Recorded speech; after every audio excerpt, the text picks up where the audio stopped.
18. Oh, okay, sorry. I knew from a discussion with somebody. In the fifth line from yes, you say that you joined the man to the call because he knew about the permits required to possess the stones. You further on explain in the paragraph that this man that you had added to the call, he continued and he spoke to the owner directly and asked the owner if he had the necessary permits. Do you see that? Yes, I do. Yes. Witness K, let me ask you, if the purpose of all of this, if the aim was to steal the stones as you've testified and give them to Django, why did you speak to the owner about the permits? What was the purpose in inquiring from the owner about the permits?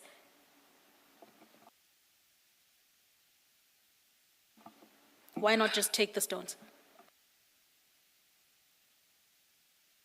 To be honest, when you go to someone's place, you need to have a strategy of how you will play with his mind.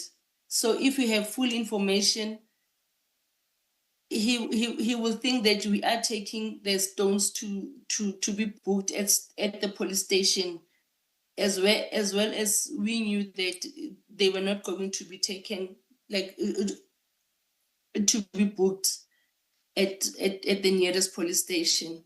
So we had to have full information to know that he is in possession of the stones. He doesn't have proper paperwork for him to be in possession of the stones. And Witness K, if that was part of the strategy, what was the end game? Were you trying to scare the owner to giving up the stones, or was the aim to make him feel comfortable that these are police officers confiscating the stones? What was the aim? So, since the officers were in uniform, so it was just for the part of him to participate with the officers. And so the uniform induced or influenced the owner to cooperate and comply. Is that your evidence?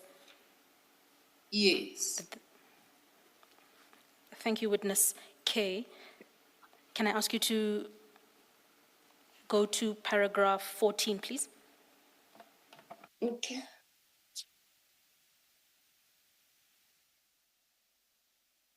I knew from my discussion with Mr. Simon that he wanted the stones, but he didn't have access to get them for himself from the mines. I understood from Mr. Simon that he desired to participate in the stones market, but didn't know how to do so. Thank you, Witness K. Could I ask you to please go to your exhibit bundle? Okay. Please have regard to CJC 309. You will find it on page 11 of the exhibit bundle.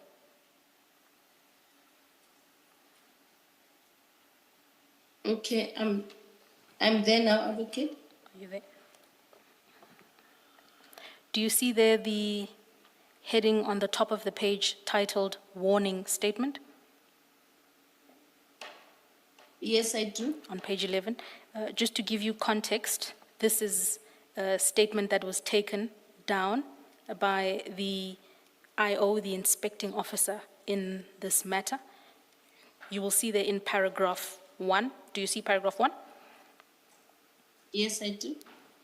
And you see then from paragraph 1 that this is the warning statement of Officer Mackenzie. Do you see that?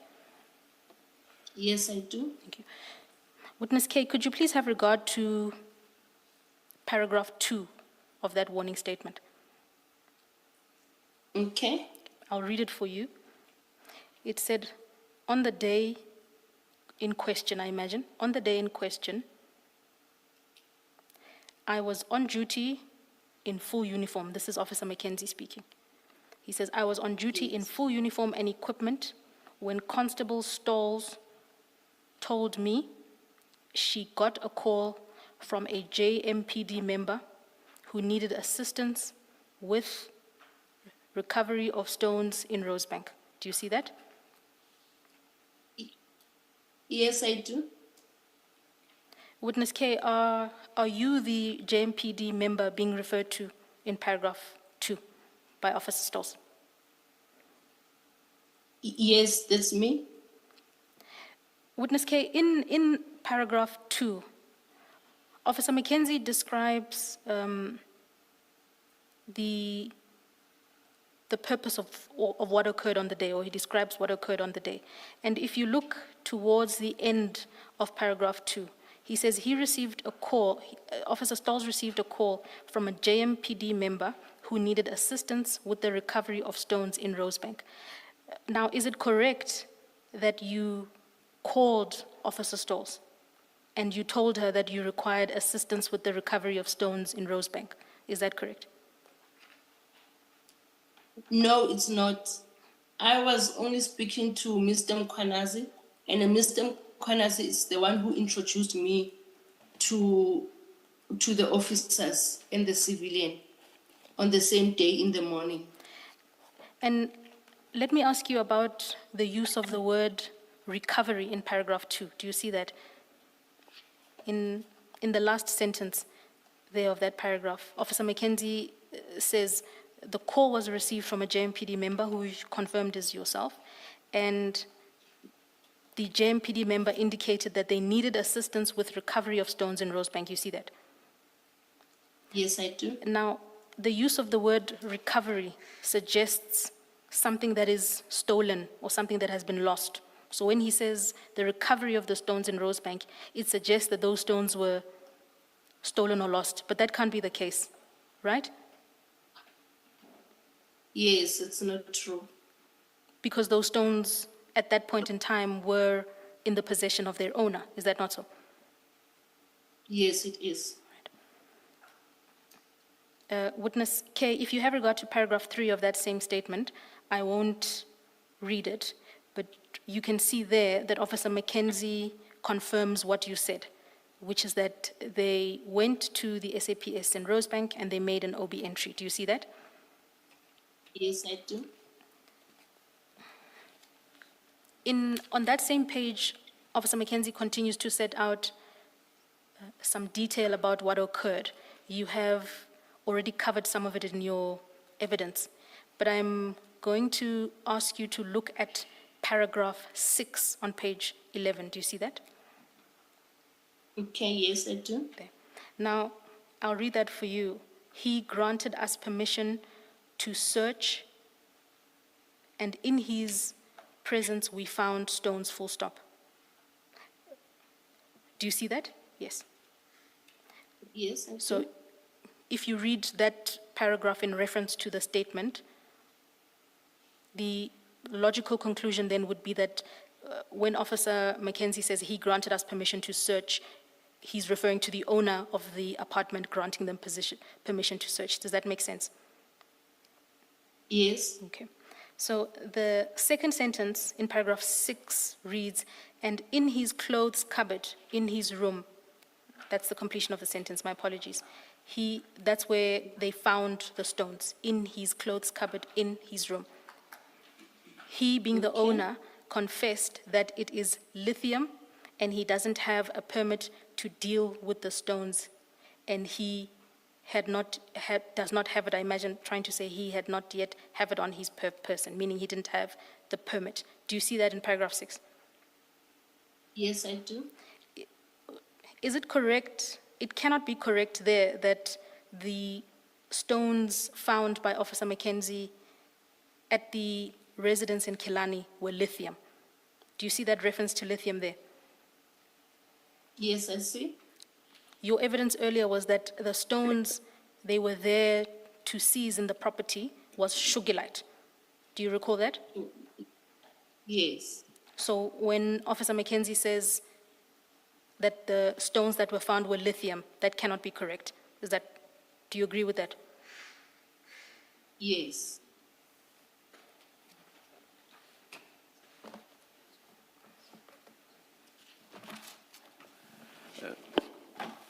Ms. Mkhwanazi, I wouldn't be sure about lithium or sugarlite, but I seem to recall from previous testimony that different names were given for this. That's correct, Chairperson. I Yes. was simply testing whether both the witness and Officer Mackenzie used the same lingo for the stones or whether different terminology was utilized. But I accept that different scientific names and different names were used for the stones. And those names could well have been lithium or sugarlite, or not? I'm not sure off the top of my head. All I know is that two names were used. Noted, Chair, thank you. Thank you, thank you. Witness K, could I ask you to turn the page over to page 12, please? Okay. Thank you. In the remainder of that statement, Officer Mackenzie continues to set out several things, but I want to draw your attention, please, to paragraph 9 on page 12.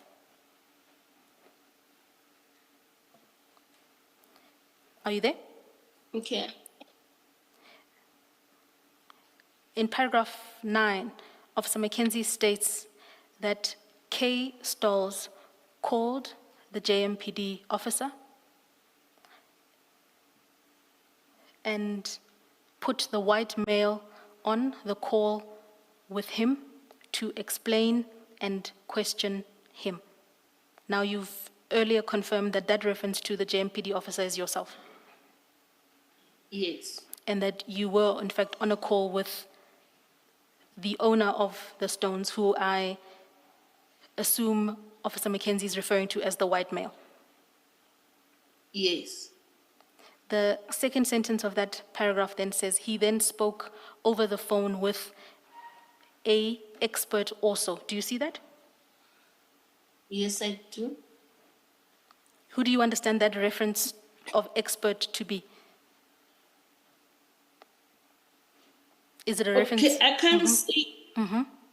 Okay. Please continue. To my knowledge, to my knowledge, I can't say he's an expert. It's just that he had the knowledge since he once worked at the mines and he knew some of these stones. And Not that he was an expert. so that reference to expert could be to, or is likely to be to the gentleman that you added onto the call. Yes. Could I ask you, witness K, to please turn the page over to page 13?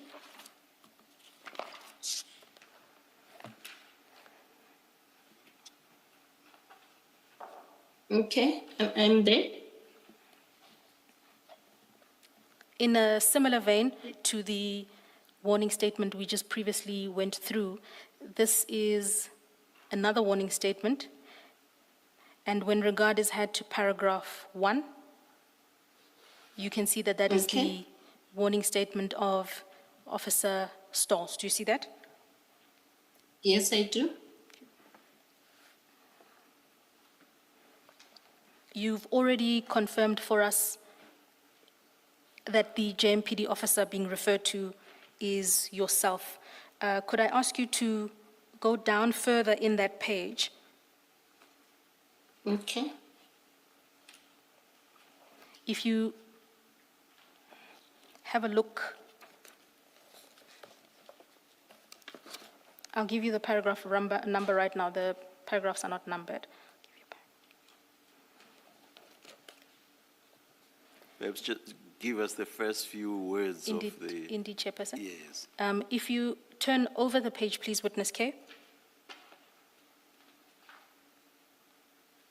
Okay. There's the second paragraph from the top. Do you see that? Yes, I do. The paragraph begins, I called the JMPD officer. Yes, I'm Right. there. I'll just read it for you, and gave the phone to the white male. The white male spoke to the JMPD officer, as well as another person who was with the JMPD officer. When the person explained what documents and permits were needed, the white male got extremely nervous and refused to speak to them any further. So the other person who was with the JMPD officer, that's a reference to the male that you had dialed in on the call. Is that correct? Yeah. Right. Yes. Witness K, can I ask you just to go to the bottom of that affidavit? You get to the second last paragraph from the end of the page, second last. Okay. It begins, "We left the flat." Do you see that? We left the flat. Yeah. Correct. So Officer Stolz here says, "We left the flat and met with the JMPD officer and gave her the SAP 299 and rocks, and we left." Do you see that? Yes, I do. Thank you.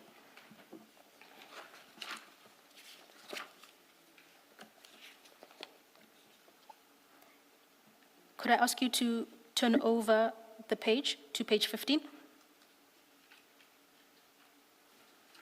Witness K, Okay. what is And an this is SAP the- 299? Are you there?